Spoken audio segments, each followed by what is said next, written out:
ভাবো, তুমি এমন একটা পরিস্থিতিতে পড়লে যেখানে তোমার নিজের ভাইরাই তোমাকে ঘৃণা করে দূরে ফেলে দিল। কেউ সাহায্য করল না, তুমি একা অন্ধকারে একটা কুয়োর ভেতর।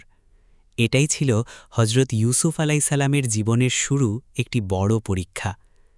শৈশব ও ভাইদের হিংসা। হজরত ইউসুফ আলাইসাল্লাম ছিলেন একজন নবী, যিনি ছোট থেকেই অত্যন্ত সুন্দর, বুদ্ধিমান এবং আল্লাহভীরু ছিলেন।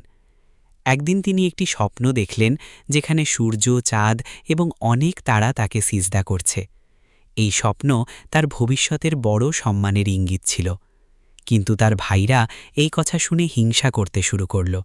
তারা ভাবল, আমাদের বাবা ইউসুফকে বেশি ভালোবাসে কেন? এই হিংসা ধীরে ধীরে তাদের মনে বড় ভুল সিদ্ধান্তের জন্ম দিল। কুয়োর ঘটনা।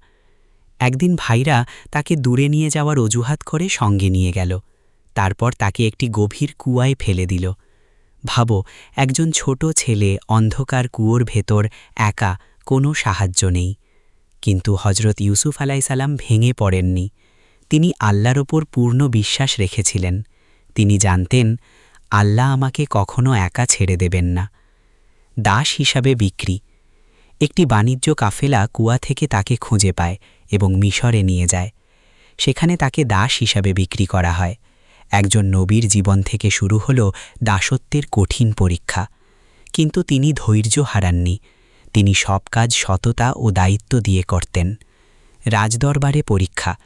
ধীরে ধীরে তিনি মিশরের একজন গুরুত্বপূর্ণ ব্যক্তির ঘরে কাজ পান। সেখানে তার সততা, চরিত্র ও বুদ্ধিমত্তা দেখে সবাই অবাক হয়ে যায়। কিন্তু আবারও তার জীবনে বড় পরীক্ষা আসে। একটি মিথ্যা অভিযোগের কারণে তাকে জেলে পাঠানো হয়। ভাবো, একজন নির্দোষ মানুষ শুধু আল্লাহর ওপর ভরসা করে কারাগারে। জেলের জীবন। জেলের ভেতরেও তিনি ভেঙে পড়েননি। তিনি বন্দীদের আল্লাহর পথে ডাকতেন, তাদের সঠিক পথ শেখাতেন। তিনি সবসময় বলতেন, আসল শক্তি আল্লাহর হাতে। এখানেই তার জ্ঞান ও ধৈর্য আরও বেড়ে যায়। স্বপ্ন ব্যাখ্যার সুযোগ।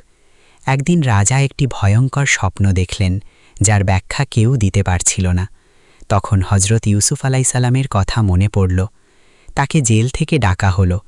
তিনি স্বপ্নের সুন্দর ব্যাখ্যা দিলেন এবং ভবিষ্যতের বিপদ থেকে দেশকে বাঁচানোর পরিকল্পনা দিলেন। রাজা তার বুদ্ধিমত্তায় অবাক হয়ে গেল। সম্মান ও ক্ষমা। এরপর তাকে মিশরের বড় দায়িত্ব দেওয়া হলো। যিনি একসময় কুয়ায় ফেলে দেওয়া হয়েছিল, আজ তিনি দেশের একজন গুরুত্বপূর্ণ নেতা। আর সবচেয়ে বড় বিষয়, যখন তার ভাইরা তার সামনে আসে সাহায্যের জন্য, তিনি প্রতিশোধ নেননি। তিনি তাদের ক্ষমা করে দেন।